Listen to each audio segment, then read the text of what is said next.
welcome back to the channel. It's Tadpole MMA, a UFC card prediction video. First prediction video of 2022.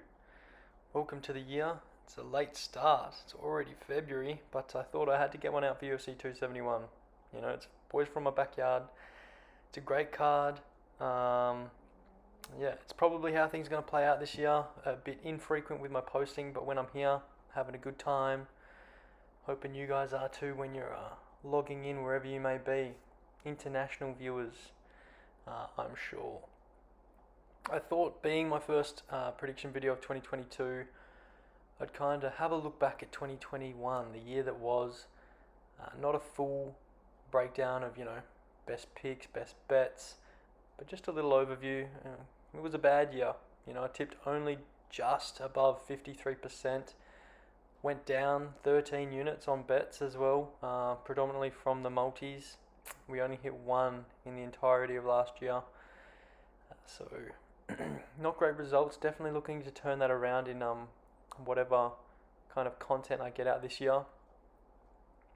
You're looking at the career record though, we're still green betters, predicting at just over 57% with this strange way of breaking down and predicting fights through the Verdict platform.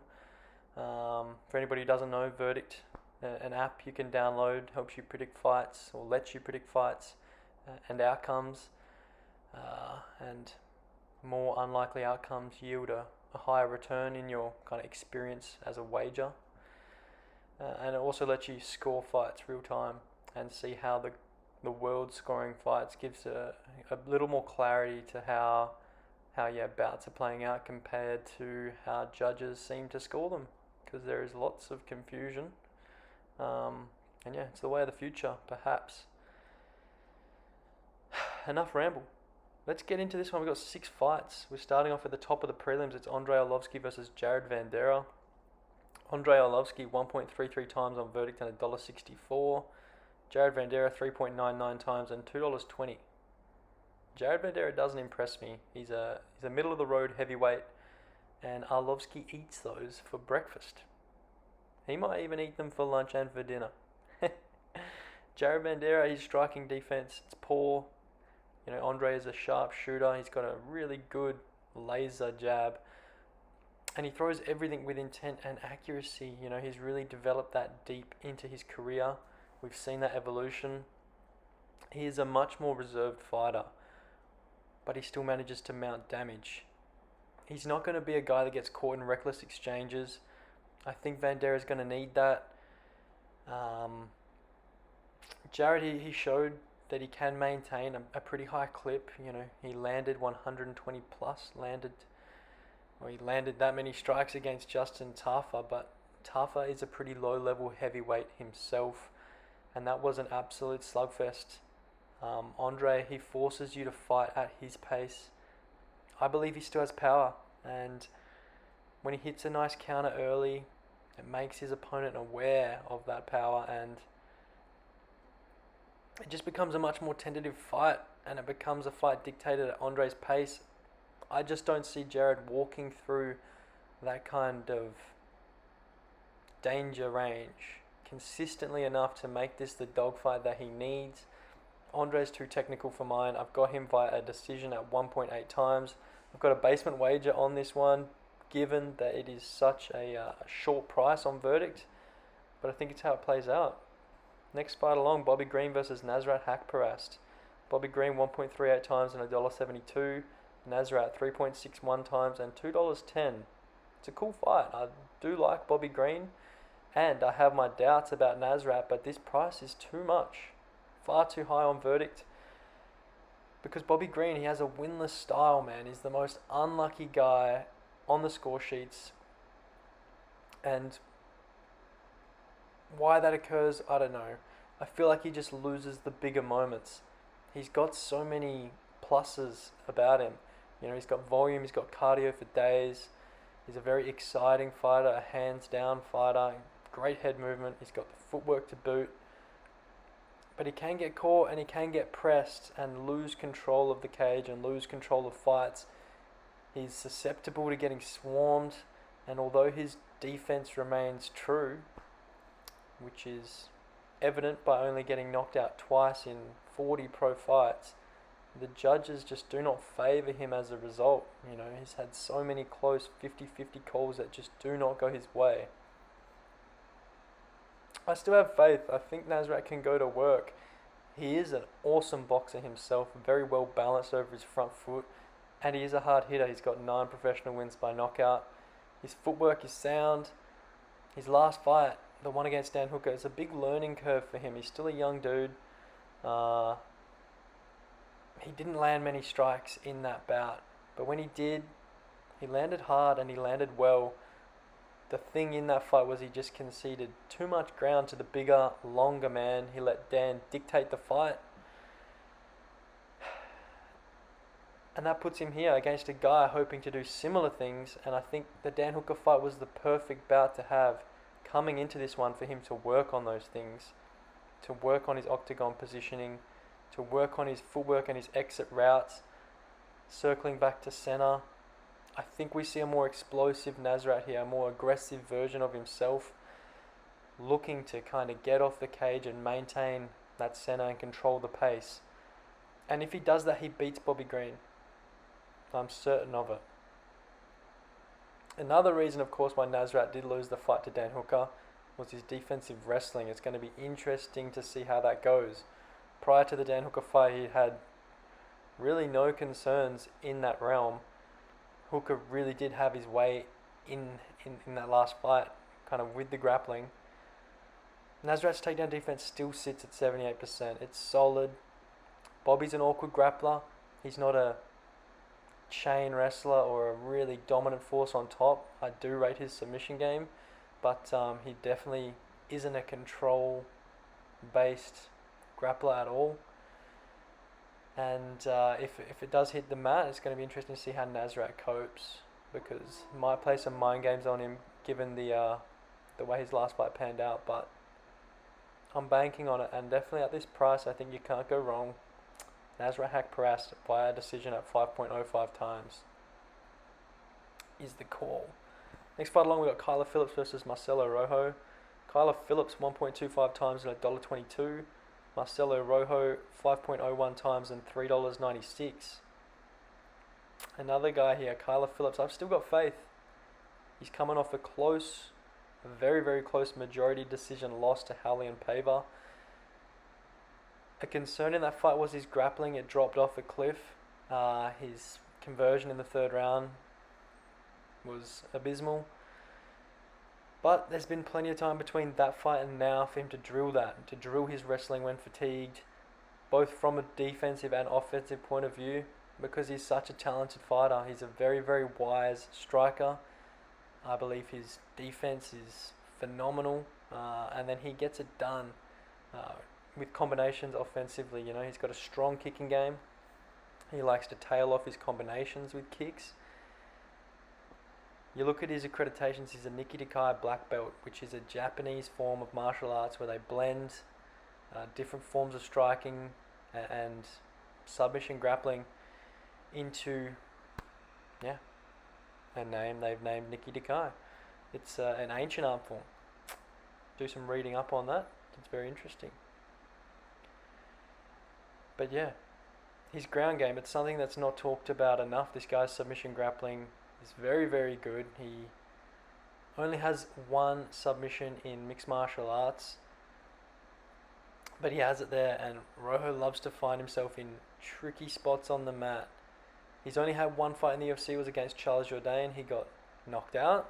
He defended a takedown in that fight, but he relinquished almost 3 minutes of control time.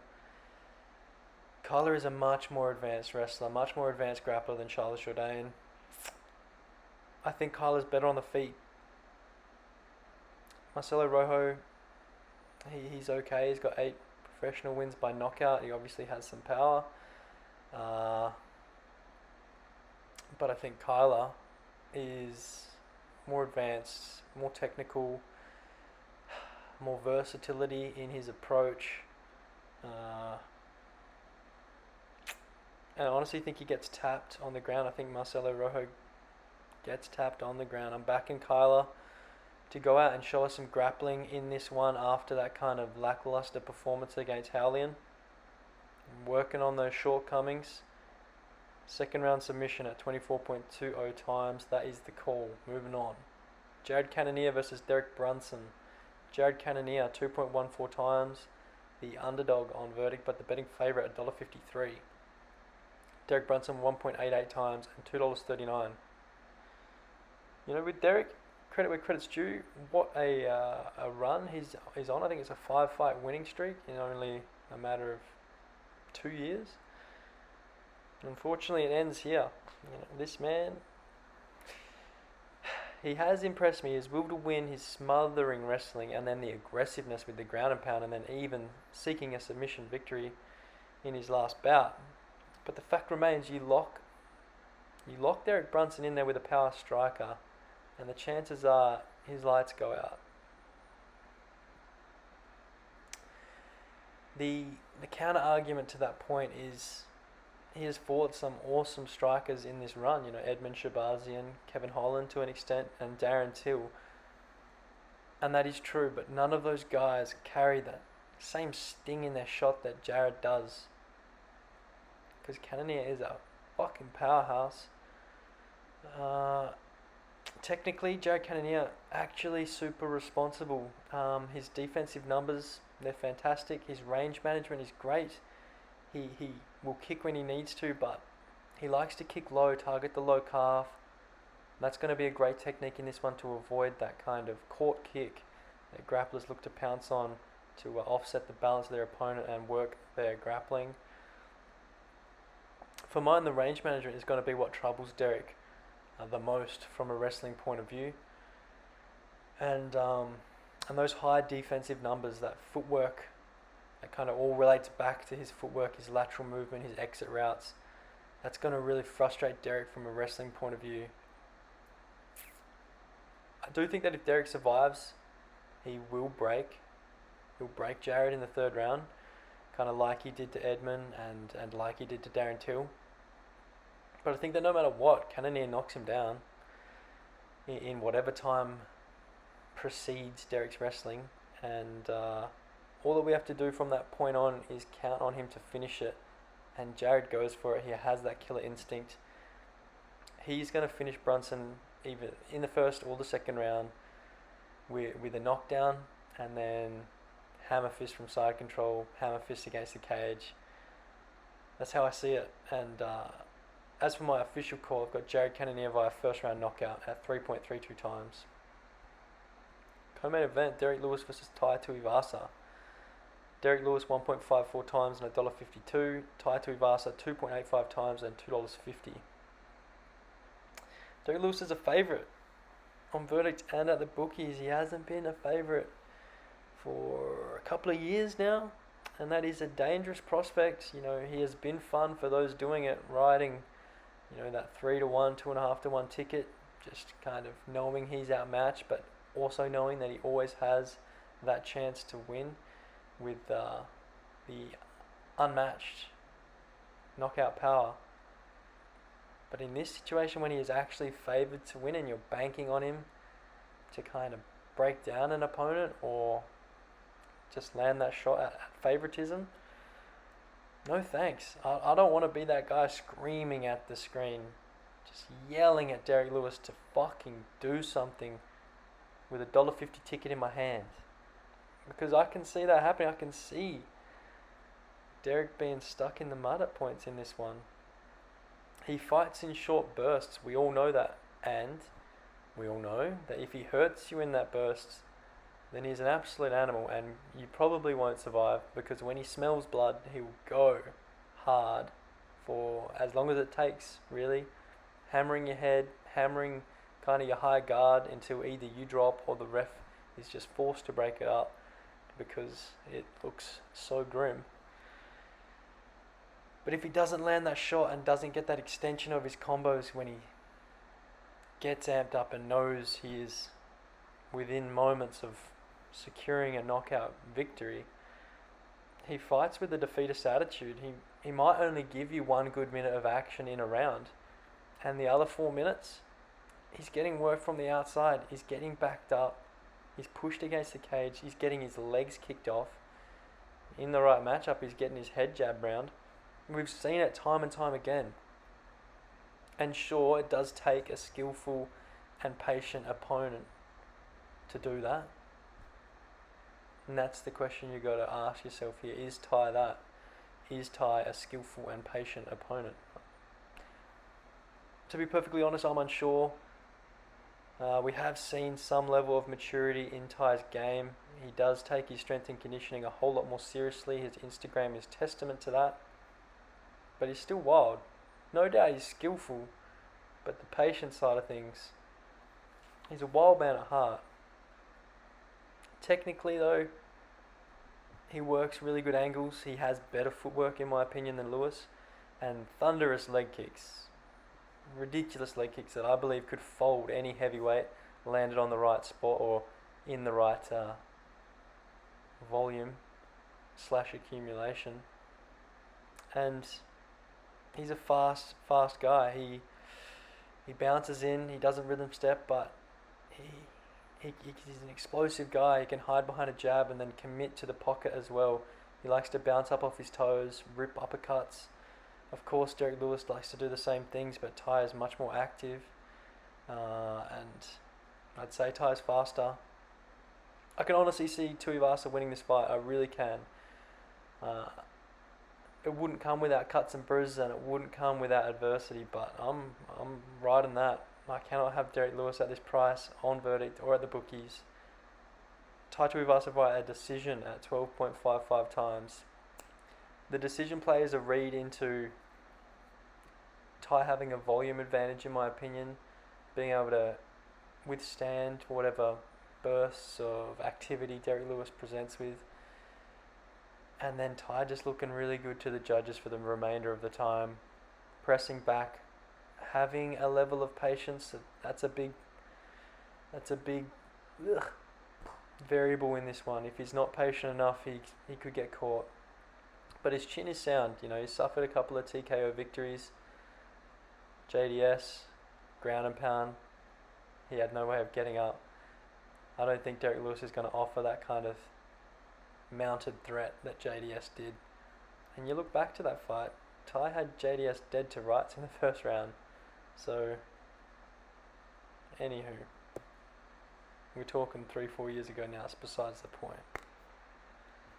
Tuivasa decision. Main event, Israel Adesanya versus Robert Whittaker. Israel Adesanya 1.66 times on verdict and $1.34. Rob Whittaker 2.51 times and $3.10.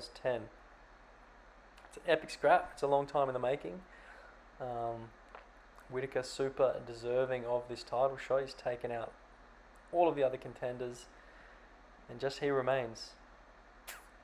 I would like to make comment of just how impressed I was with how he went back to the drawing board and kind of worked his way into this title shot when many believed, including me, that his shot should have come earlier. Ultimate respect to the bloke. It just feels like Izzy is the daddy of the middleweights. Robert Whittaker was outmatched on the feet in their first fight. I cannot see that being any different in this one, which is crazy to say because Rob is a really talented and skillful striker. He's fast, he has nice entries.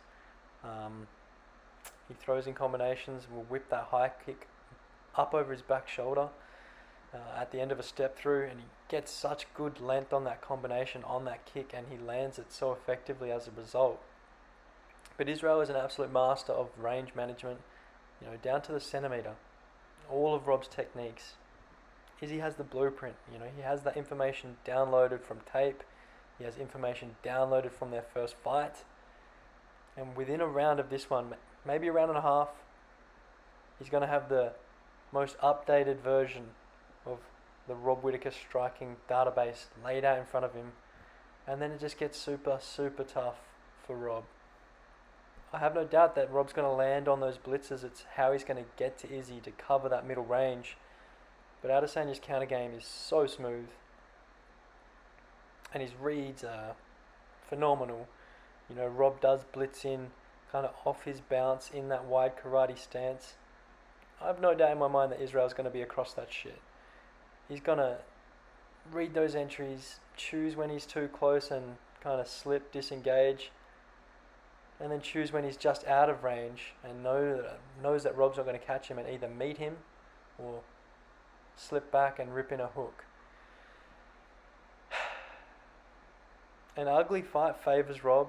I think we all can agree on that. And he is a warrior, and no doubt he is going to try and do that. I think his game plan will be to fight pretty, but things change when the cage door locks and you're getting hit in the face. I can see him having some success with that, with him gaining some clinch positions, kind of working towards double legs. But even if he does get takedowns, Israel's stand-up game from bottom is super strong. He has great technique. He pushes on the head, he finds the cage, scoots his butt back, builds up his base. I don't think Rob is a dominant enough grappler to maintain those spots or realise much success, cost v benefit of energy expenditure, securing those takedowns, those positions. All in all, I see a mainly stand-up fight. I can see a knockout for Izzy, but I actually do prefer a longer, drawn-out contest in this one. Maybe a more hectic opening frame, and even the second when the boys are getting their reads and Rob's landing on the blitz. But after that, I see a whole lot of Whittaker missing and a whole lot of Izzy moving and just kind of running away with it. I do think that Izzy could really turn it on third, fourth, fifth round, look for a finish, put his mark on this one and show some aggression that has been somewhat lacking in his recent fights. But the official play is an Adesanya decision at 3.09 times. And that's the card from a prediction point of view. Let's hit some bets. I've got 4 single plays, 1 2-unit, 1 half-unit. It's a bit exciting to start the year. And of course the multi. We always have a multi for listeners new and old. My first single play of the night is going to be a 2-unit play on Andrei Arlovski at the money line. $1.67 on Ladbrokes. I'll ride Andrei Arlovski till I die. This dude, super impressive. He just gets it done. He knows his skill set so well, and like I aforementioned in the breakdown section of his fight in this video, I just think he's too good for Jared Vanderaa. So that's why I'm super confident on that with the 2 units. My next play, just the 1 unit, Phillips via submission at $6.50. I'm pretty happy to have a stab at this, anything over 5. 5 to 1 that is. I would have been hoping for a little bit more.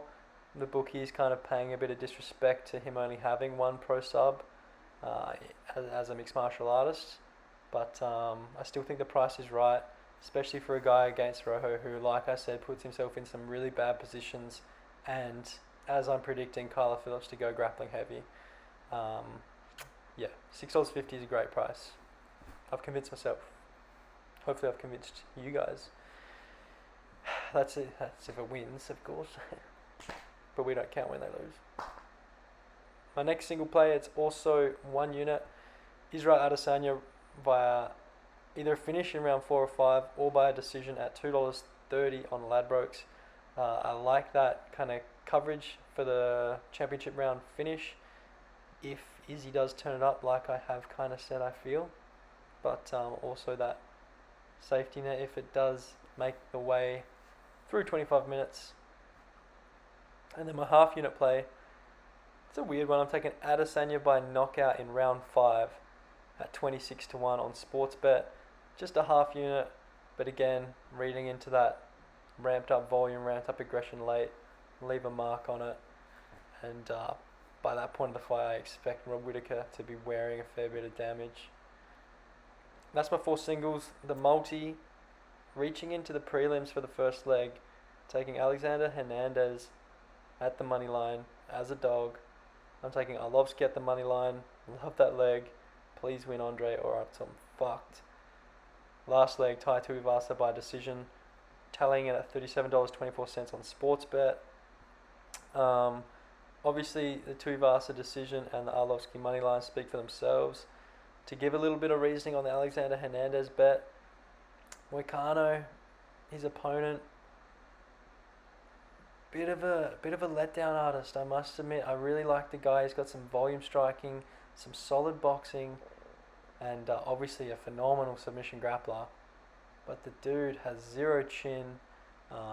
He relinquishes control time. He has a long frame, but I don't like him up here at lightweight.